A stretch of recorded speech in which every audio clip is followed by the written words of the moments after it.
सच के लिए बेखौफ बेबाक जंग, वर्तमान क्रांति न्यूज 24 के संग। नमस्कार, स्वागत है आपका आपके अपने वेब चैनल वर्तमान क्रांति न्यूज 24 में, और मैं हूं आपके साथ गंगाधर पत्रकार। पूर्व प्रधानमंत्री भारत रत्न अटल बिहारी वाजपेयी जी की जयंती पर भदोही के नई बाजार स्थित चांदनी चौक पटेल नगर में भाजपा कार्यकर्ताओं द्वारा कार्यक्रम का आयोजन किया गया। इस दौरान उपस्थित कार्यकर्ताओं ने पूर्व प्रधानमंत्री अटल बिहारी वाजपेयी की जीवनी पर चर्चा करते हुए उनके आदर्शों पर चलने की बात कही। इस अवसर पर रविंद्र दुबे, लालता प्रसाद सोनकर, दिलीप गुप्ता, राजीव मोदनवाल, विनय उमर, विकास साहू, दिनेश मोदनवाल, पवन मोदनवाल, विनोद जायसवाल, राजीव गुप्ता, शिवचरण मोदनवाल, भंडारी मिश्रा, संजय मोदनवाल, अजय मोदनवाल, शिव कुमार सोनकर, विनोद तिवारी, प्यारेलाल मोदनवाल, कैलाश मोदनवाल, सुनील गुप्ता, राजीव कुमार, राम बाबू मोदनवाल, दीपू मिश्र, दीपक मोदनवाल, राकेश मोदनवाल सहित अन्य कार्यकर्ता उपस्थित रहे। पंडित अटल बिहारी वाजपेयी, भारतीय जनता पार्टी जिंदाबाद, जिंदाबाद, भारत माता की।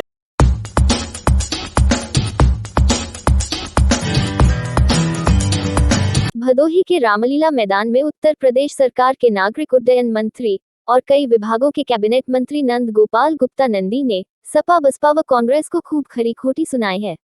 निर्धारित समय से लगभग 1.5 घंटे विलंब से पहुंचे कैबिनेट मंत्री नंद गोपाल नंदी ने उपस्थित भाजपा कार्यकर्ताओं को जागरूक करते हुए कहा कि व्यापारियों का हित और उनकी सुरक्षा सिर्फ भाजपा सरकार में ही है, इसलिए 2022 में भाजपा की सरकार बनानी बहुत ही जरूरी है। आपको बता दें कि भदोही विधानसभा क्षेत्र के शहर कोतवाली अंतर्गत रामलीला मैदान में वैश्य समाज को संबोधित करने के लिए एक जनसभा का आयोजन शनिवार को किया गया था, जिसमें कैबिनेट मंत्री नंदी ने सभी को एकजुट होने का आह्वान करते हुए कहा कि भाजपा के अलावा किसी भी पार्टी ने आज तक वैश्य समाज को महत्व नहीं दिया, इसलिए वैश्य समाज को अपनी ताकत का एहसास कराने की जरूरत है। वहीं मंत्री नंदी ने नगर पालिका अध्यक्ष अशोक जायसवाल, दिलीप गुप्ता, जिला उपाध्यक्ष संगीता खन्ना, भारतीय वैश्य चेतना महासभा के उत्तर प्रदेश अध्यक्ष सतीश गांधी सहित वैश्य समाज के अन्य लोगों से अपील करते हुए कहा कि जिसकी जितनी भागीदारी उसकी उतनी जिम्मेदारी होगी। उन्होंने कहा कि इस वैश्य जनसभा का मूल उद्देश्य यह है कि आगामी 2022 के विधानसभा चुनाव को देखते हुए आगामी 8 जनवरी को कानपुर में आगाज 2022 नामक रैली को सफल बनाना है, जिसमें उत्तर प्रदेश के मुख्यमंत्री योगी आदित्यनाथ, भारत सरकार के प्रमुख मंत्री और राज्यसभा में सदन के नेता मौजूद रहेंगे, और गृह मंत्री अमित शाह तथा राष्ट्रीय अध्यक्ष जेपी नड्डा को इस कार्यक्रम में शामिल होने के लिए निमंत्रण भेजा गया है। रामलीला परिसर में सभा के माध्यम से वैश्य समाज को संबोधित करते हुए मंत्री नंदी ने कहा कि समाजवादी सरकार में गुंडागर्दी चरम पर थी, जगह जगह सीरियल ब्लास्ट होते थे, व्यापारियों को खुलेआम लूटा जाता था, वैश्य समाज की बहन बेटियां भी सुरक्षित नहीं थी, उनकी इज्जत आबरू को तार तार किया जाता था और कोई सुनने वाला नहीं था। लेकिन भाजपा में योगी मोदी की सरकार बनने पर अपराधी जेल में है या तो भूमिगत हो चुके हैं। उन्होंने कहा कि वैश्य समाज से जुड़ा होने और संख्या बल के नाते हमें मंत्री बनाया गया ताकि वैश्य समाज के लिए और बेहतर काम कर सकूं। विधानसभा चुनाव में टिकट की दावेदारी पर संकेत देते हुए उन्होंने कहा कि कानपुर में आयोजित आगाज 2022 के कार्यक्रम में जो जितनी मजबूती दिखाएगा उसे ही टिकट दिया जाएगा। इस मौके पर नगर पालिका अध्यक्ष अशोक जायसवाल ने अन्य पत्रकारों के साथ वर्तमान क्रांति न्यूज 24 के संवाददाता पुनीत शर्मा को भी अंगवस्त्र भेंट करते हुए सम्मानित किया। हमारे समाज के लोगों ने इतना ही कहना चाहता हूँ कि आपके बेटे की तरह, आपके भाई की तरह, आपके परिवार के सदस्य की तरह आपके जो भी मांग है, कहते हैं ना कि सुप्रीम कोर्ट या हाई कोर्ट में बड़ा वकील आदमी क्यों करता है? बड़ा वकील ये इसलिए करता है कि जज उसकी बात को ठीक से सुने। कोई छोटा वकील होगा या कोई बिना नाम वाला वकील होगा तो उसकी बात को गंभीरता से जब सुनेंगे नहीं तो न्याय कैसे होगा? इसलिए मैं आपके वकील के रूप में, आपके भाई और आपके बेटे के रूप में आपकी बात को वहां तक पहुंचाने का काम करूंगा। इसको ताकत देने का काम, इसको मजबूत बनाने का काम, ये आपकी जिम्मेदारी है।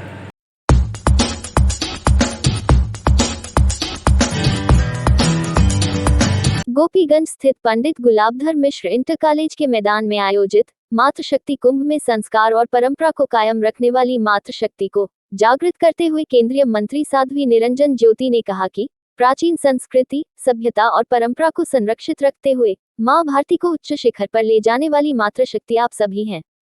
कुटुंब प्रबोधन विंध्याचल विभाग द्वारा आयोजित मातृशक्ति कुंभ में जुटी महिलाओं से स्थानीय भाषा में सबका नमस्कार कर अभिवादन करते हुए साध्वी निरंजन ज्योति ने कहा कि भारत देश में वसुधैव कुटुंबकम की प्राचीन परंपरा आप सबकी वजह से ही सुरक्षित है।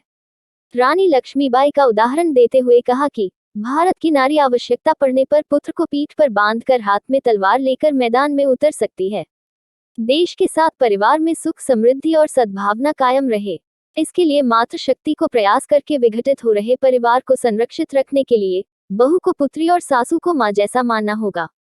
कहा कि परिवार में सुख, समृद्धि और सद्भावना रहेगी तो बच्चों में संस्कार अपने आप ही आ जाएगा। कहा कि जिस देश में संस्कृति, सभ्यता और अध्यात्म जिंदा रहता है वहां सुख समृद्धि आ ही जाती है। संघ की चर्चा करते हुए कहा कि मैं संघ की परंपरा से निकल करके आज राजनीति में हूँ। मुझे मालूम है इसकी मर्यादा और परंपरा क्या है। उपस्थित महिलाओं से उन्होंने पूछा कि बताओ प्रधानमंत्री ने महिलाओं के लिए क्या नहीं किया। इस महामारी में राशन मुफ्त दिया, गैस सिलेंडर मुफ्त दिया, वैक्सीन दिया, आवास दिया। मुख्यमंत्री योगी आदित्यनाथ और प्रधानमंत्री नरेंद्र मोदी द्वारा किए जा रहे कार्यों की चर्चा करते हुए कहा कि महिलाओं के लिए सुमंगला योजना को लागू किया, मुस्लिम महिलाओं के लिए 3 तलाक का बिल लाकर उन्हें आजादी दिलाई, उन्हें अधिकार दिलाया। अपने संबोधन का समापन करते हुए मनमोहक भजन कई जन्मों से बुला रहे हो कोई तो रिश्ता जरूर होगा सुनाकर मंत्रमुग्ध कर दिया। इस अवसर पर ब्लॉक प्रमुख आरती सिंह ने मुख्य अतिथि को स्मृति चिन्ह भेंट किया गया। कार्यक्रम का संचालन रितंबरा मिश्रा और अध्यक्षता डॉक्टर नीता सिंह ने किया।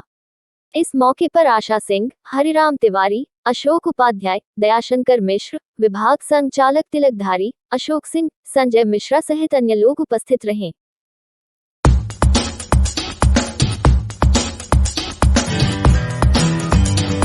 गोपीगंज नगर के पड़ाव स्थित CNI चर्च पर ईसाई धर्म के प्रवर्तक पैगंबर ईसा मसीह का जन्मदिन समारोह पूर्वक मनाया गया। पादरी अजीत ओलिवर फ्रांसिस ने कैंडल जलाकर समारोह की शुरुआत की। आया मसीह चरनी में तू, पापियों को बचाने को गीत के साथ शुरू हुए समारोह में पादरी ने ईसा मसीह का संदेश देते हुए उनके जीवन चरित्र पर चर्चा की। प्रार्थना सभा के उपरांत गोपीगंज कलीसिया की ओर से गीत के साथ बच्चों ने ईसा मसीह के जीवन पर आधारित नाटक प्रस्तुत किया। इस दौरान मौजूद लोगों ने रंग बिरंगे कैंडल जलाकर प्रार्थना की। इस मौके पर एडविन मसीह परिवार, सुशील डैनियल परिवार, अनिल डैनियल परिवार, ललिता नाथ परिवार, रॉबिन्सन मैथ्यू परिवार, विल्सन मैथ्यू परिवार, वाइलेट मैथ्यू परिवार, एंजेलिना परिवार के साथ बड़ी संख्या में आसपास के ग्रामीण हिंदू लोग भी शामिल रहे। प्रभु यीशु मसीह के मधुर और प्यारे नाम में आप सबों को जय मसीह। आज बहुत खुशहाली का दिन है और हम सब परमेश्वर प्रभु यीशु मसीह के आगमन की खुशियों को मना रहे हैं। परमेश्वर ने अपने पुत्र प्रभु यीशु मसीह को इस संसार में भेजा कि हम सब एक सत्य, एक मार्ग का रास्ता और एक उद्धार का रास्ता अपने जीवन में ग्रहण कर सके। प्रभु यीशु मसीह इसलिए आया कि हम सबों को मार्ग दिखा सके।